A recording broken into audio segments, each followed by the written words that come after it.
है ये आपको कैसे मालूम पड़ेगा?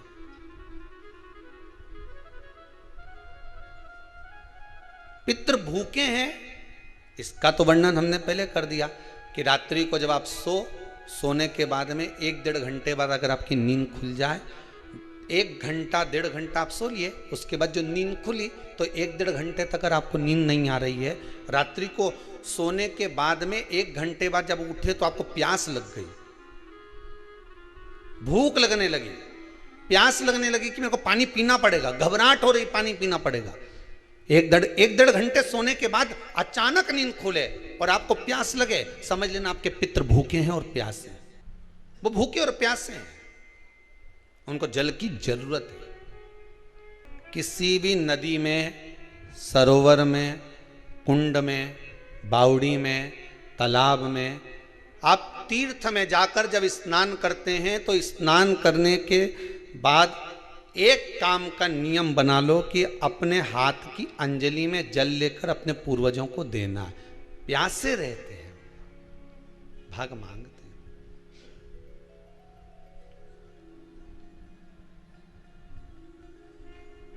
भाग प्राप्त करना। 3 वृक्ष पितरों के तुल्य हैं। नैमिषारण्य की कथा में भी कहा था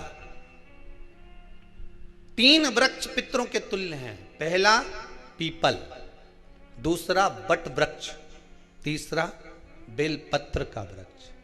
ये पितरों के तुल्य हैं। अगर आपको रात्रि में नींद नहीं आ रही है, ऐसा लगता है कि रात्रि को 1 घंटा 1.5 घंटा सोने के बाद कुछ गलत गलत विचार आने लगते हैं, नींद सुबह 3 बजे तक 4 बजे तक नहीं आती, 4 बजे के बाद फिर नींद आती है, तो एक प्रैक्टिकल जरूर कर कर देखना। एक प्रैक्टिकल करने में क्या जाता है, प्रयास करने में क्या कुछ जाता है क्या? प्रैक्टिकल कर कर देखना कि कहीं सीओर वाला महाराज झूठ तो नहीं बोल रहा, तो प्रैक्टिकल करने में कुछ नहीं जाए।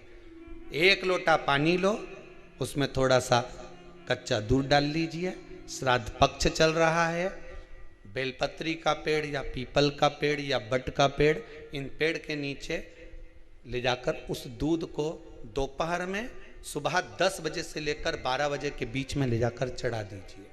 रात्रि को फिर ना आपको प्यास लगेगी, ना भूख लगेगी, नींद एक बार लगी तो सुबह ही खुलेगी। प्रैक्टिकल करने में क्या जाता है? पानी डालने में तुम्हारा कुछ जाएगा? अरे बोलो तो सरी, हमें 10 रुपया का दूध जरूर उसमें, और तुम इतनी चतुर हो, इतना सारा दूध थोड़ी डालोगी, तुम 2 चिल्ला डालोगे। कहाँ तुम इतना डालने वाली हो? है? 3 वृक्ष पितरों के तुल्य हैं। पहला जम के बोलिए पीपल, दूसरा बट वृक्ष, तीसरा बेलपत्री का वृक्ष। 3 पीपल के वृक्ष में 52,000 ब्राह्मण एक साथ निवास करते हैं, इसलिए पितृतुल्य है। बट वृक्ष ब्रह्मा जी के मस्तक से बना, इसलिए पितृतुल्य है। और बेलपत्री का वृक्ष माता पार्वती जी के अश्रु से बना। जब आंसू गिरे थे माता जगत जननी जगदम्बा पार्वती के, उस समय पर पितृलोक में हलचल उत्पन्न हो गई थी। हमारी नातिन की आंख में आंसू कैसे आ गए? मैनावती की पुत्री है,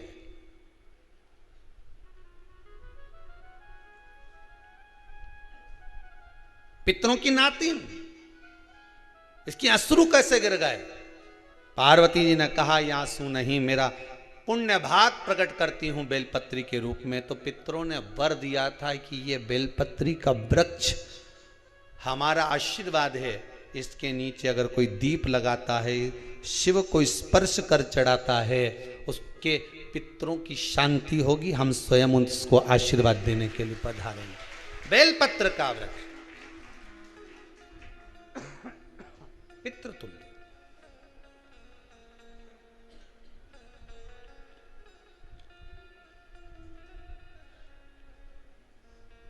तो रात्रि को अगर भूख लग रही है, प्यास लग रही है, तो पितृदोष है। दूसरा पितृदोष का लक्षण बताया, घर में कोई शुभ कार्य ना हो, वंश की वृद्धि ना हो। 1 रुपये कमाओ, 1.25 रुपये खर्च हो रहे हैं, पैसा 10 जगह से कमाई आ रही है पर घर में टिक नहीं पा रही है, आया गया, पितृदोष है। जरा सी कटोरी पड़ी है उसके पीछे विवाद चालू हो जाए, पानी ढुल गया उसके पीछे विवाद हो जाए, या छोटी छोटी बात में घर में क्लेश मचा हुआ है, पितृदोष है। समझ लो हमारे पूर्वज हमसे खुश नहीं, प्रसन्न नहीं। कोई कहता है गुरुजी श्राद्ध बड़े बेटे को करना चाहिए कि छोटे को करना चाहिए? शिव महापुराण की कथा कहती है अगर जायदाद का पूरा हिस्सा बड़े ने लिया हो और तुमने अपनी माता का दूध ना पिया हो तो एक ही को कर लेने दो। अगर माता का दूध पिया है और अगर एक अंगूठी भी ली है, जरा सा एक कपड़ा भी अगर सास का लिया है, तो श्राद्ध तो तुझे करना ही पड़ेगा, करना ही पड़ेगा। तूने मेरा दूध पिया है तो बिल्कुल जम के तो बोलो। अगर तुमने उनका कुछ खाया है तो अब एक काम और हो सकता है, गुरुजी वो श्राद्ध अगर हम नहीं करें और बड़े भैया करें और हम उन्हीं के यहाँ चले जाएं तो चले जा, मना कौन कर रहा है? पूड़ी का तेल तू ले जा, खीर का दूध 2 थैली तू खरीद के ले जा, जितना वहां वो सेवा करे उतनी सेवा तुम करो। गलत है क्या?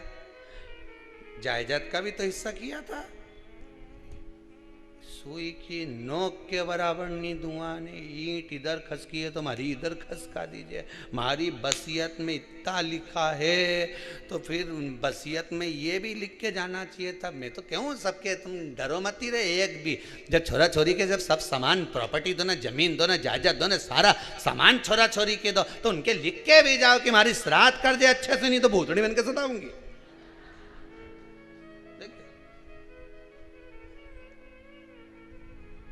श्राद्ध करो। कितना दिया तुमको? बोलो ईमानदारी से बोलना, कितना दिया? ढेरों। और एक बात बहुत अच्छे से कहूंगा, आप लोगों के जीवन में उतरे। अगर मायके में भाई, मायके में भाभी, मायके के लोग अगर आपके माँ बाप का श्राद्ध नहीं करते हैं तो बेटी भी अपने माता पिता का श्राद्ध कर सकती है। उसने भी दूध पिया है अपने माता पिता का, पर वो श्राद्ध का भोजन कौन कराएगा? बेटी का पुत्र हो, बेटी की पुत्री हो, वो कराए। और नाम वो नाना नानी का ले ले, करे। अगर वो नहीं कर रहे हैं, वो नहीं संभालते, वो नहीं जानते, तो आप करो तो करे। 2 भाग होते हैं। जब एक रोटी गाय के मुख में दी जाती है, गाय के मुख में जब हम रोटी देते हैं, एक रोटी जब देते हैं, या तो गाय के मुख में 16 श्राद्ध में जब रोटी देते हैं तो रोटी को बीच में से तोड़कर, रोटी का जो भाग होता है उसको, मतलब ऊपर से फुलका का परत नहीं निकालना है। रोटी जो सीधी सीधी है ना, जैसे ये रोटी है तो इसको बीच में से तोड़ लिया, 2 भाग विभाजित कर लिया, नीचे वाले भाग में भी थोड़ा सा गुड़ शक्कर रख लिया, ऊपर वाले भाग में भी गुड़ शक्कर रख लिया, एक के ऊपर एक रोटी को रख लिया, वो गाय को दी। तो अपन श्राद्ध पक्ष में 2 पूड़ी का प्रमाण है कि गाय को 2 रोटी दी जाती है, कुत्ता को 2 रोटी दी जाती है। 2 पूड़ी रख के देते नहीं देते? आप लोग तो देते होगे, 2 पूड़ी के ऊपर पूड़ी रखकर, थोड़ा सा मीठा रखकर, नमकीन रखकर, कुत्ते को भी देते, 2 पूड़ी तोड़कर कागा को भी देते। 2 पूड़ी का प्रमाण कहां से आया? 2 भाग रोटी के टुकड़े का प्रमाण कहां से आया? श्राद्ध पक्ष में ही ऐसा क्यों किया जाता है? बाकी के समय पर तो कोई ऐसा 2 पूड़ी का प्रमाण ही नहीं, पर श्राद्ध पक्ष में ये क्यों कहा जाता है कि पूड़ी के ऊपर पूड़ी रख दे, उसमें मीठा रख दे, खीर शक्कर रख दे, गाय को दिया, कुत्ते को दिया, कागा को दिया, ऐसे क्यों कहा जाता है? उसका कारण क्या होता है? उसका केवल एक कारण है, जो नारी ने भोजन का निर्माण करा है, जो घर की बहू भोजन बनाई है, जो घर की बेटी ने भोजन बनाया है, घर की माता ने भोजन बनाया है। महाराज, पिता पुरुष एक कुल को तारता है, बेटी दो कुल को तारती है। जब श्राद्ध पक्ष में 2 भाग रोटी के कर गाय को देती है तो 1 भाग तो उसके ससुराल वालों को मिलता है, मायके को भी मिले, ससुराल को भी। जब गया जी का पिंड होता है तो नाना नानी सबका स्मरण कराया जाता है। 2 भाग।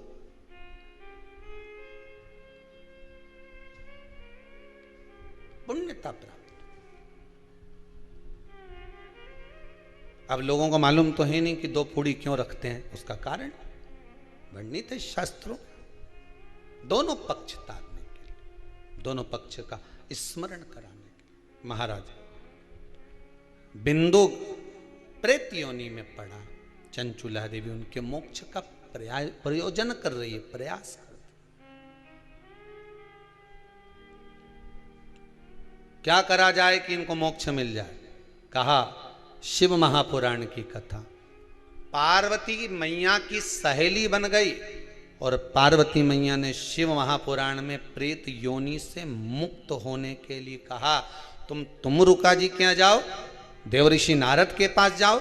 नारद जी ने तुमरुका जी के पास भेज दिया। क्यों? नारद जी जानते हैं मैं कथा नहीं कह सकता, मैं कथा सुन सकता हूं पर कह नहीं सकता।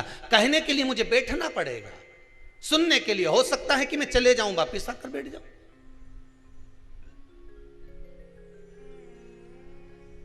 तुमरुका जी से कहा कथा कह दोगे?